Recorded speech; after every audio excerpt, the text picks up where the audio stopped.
Terima kasih atas kesempatan yang diberikan. Perkenalkan, nama saya Yonava Presispesi dari kelas 3 DKBG. Pada saat ini saya akan menjelaskan sedikit tentang pemeriksaan unit produksi campuran beton. Pemeriksaan unit produksi campuran beton.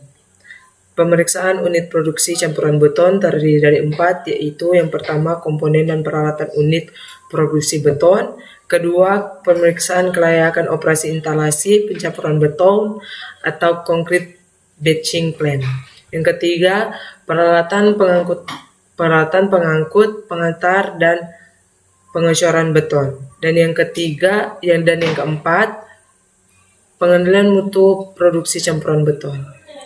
Beton atau konkrit. Beton adalah campuran semen Portland atau semen hidrolis, agregat halus, agregat kasar, dan air, dengan atau tanpa bahan campuran tambahan atau admixture. Seperti yang teman-teman lihat pada slide ini, terdapat binder atau pengikat, filter atau pengisi, kemudian menjadi fresh concrete. Dan yang selanjutnya, materi penyusun beton secara umum terbagi dalam 4, yaitu semen Portland atau PC. Semen adalah bahan pengikat hidrolis yang terbuat dari penggilingan halus atau clinker dan gips. Bila dicampurkan air didiamkan akan mengikat, mengeras, membatu, dan direndam di dalam air tidak akan larut. Yang kedua, agregat atau pasir dan kerikil. Agregat adalah butiran mineral alami yang berfungsi sebagai bahan pengisi dalam campuran mortar atau beton. Dan yang ketiga, air. Air diperlukan pada pembentukan semen yang berpengaruh terhadap sifat kemudahan pengerjaan adukan beton atau workability. Dan yang keempat adalah admixture atau bahan campur tambahan. Adalah bahan yang bukan air, agregat maupun semen yang ditambahkan di dalam campuran sesaat atau selama campuran. Kemudian peralatan produksi campuran beton, semen atau batching plant terdiri dari 4, yaitu batching plant, free-fall mixer, power mixer, dan beton ready mix. Pemeriksaan kelayakan operasi instalasi pencampuran beton atau concrete batching plant. Pemeriksaan ini terdapat 2 tahap, yaitu pemeriksaan tahap 1. Pada pemeriksaan tahap ini, pemeriksaan dilaksanakan terhadap kondisi teknis semua bagian atau komponen peralatan di mana peralatannya dalam keadaan titik dihidupkan. Pemeriksaan kedua dilaksanakan dalam keadaan peralatan dihidupkan, artinya semua bagian atau komponen yang bergerak atau bisa digerakkan. Apabila mesin penggerak dihidupkan, dapat diperiksa atau diuji pergerakannya termasuk mesin penggerakannya sendiri.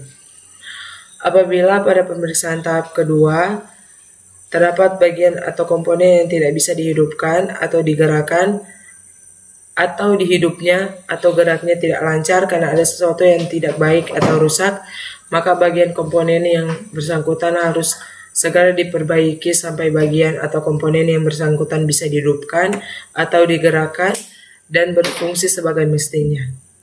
Kemudian peralatan pengangkut, penghantar, dan pengecoran beton terdapat 5, yaitu beton yang dipompa adalah beton yang memenuhi persyaratan beton pompa.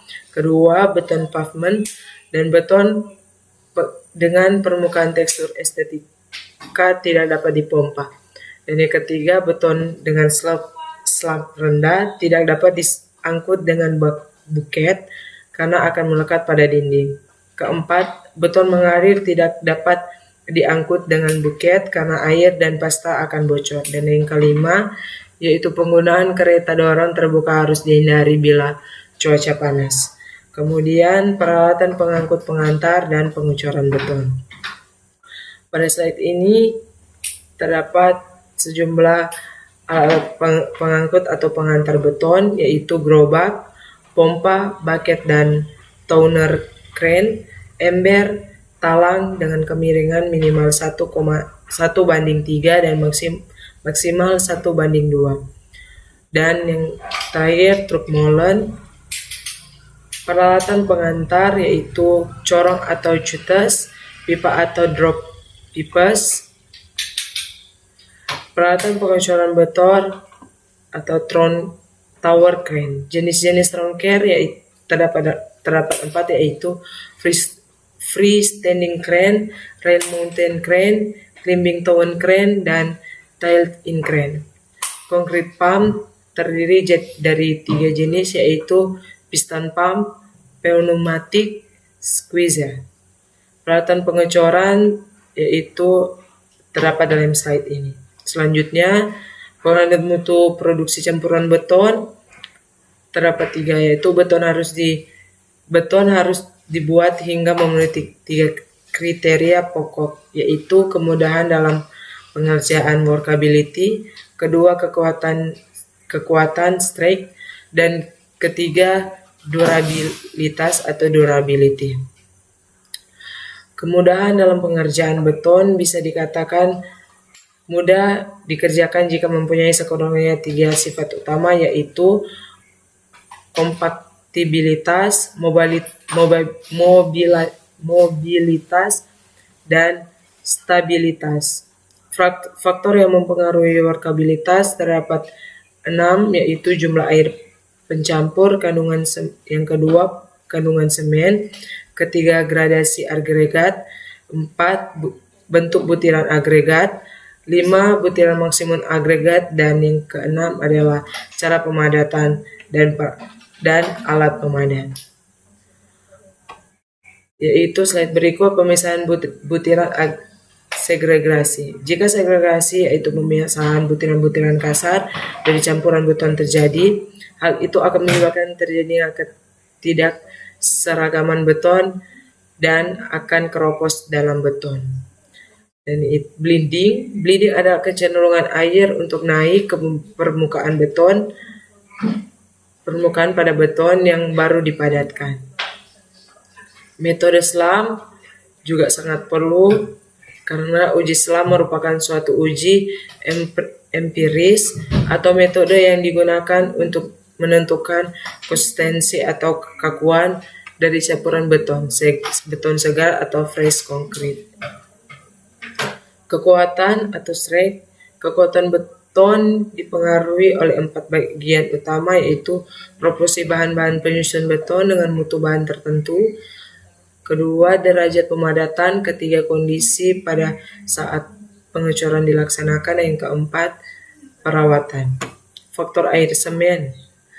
Nilai perbandingan air terhadap semen atau yang disebut faktor air semen mempunyai pengaruh yang sangat kuat dan secara langsung terhadap kekuatan beton. Sekian penjelasan dari saya. Terima kasih.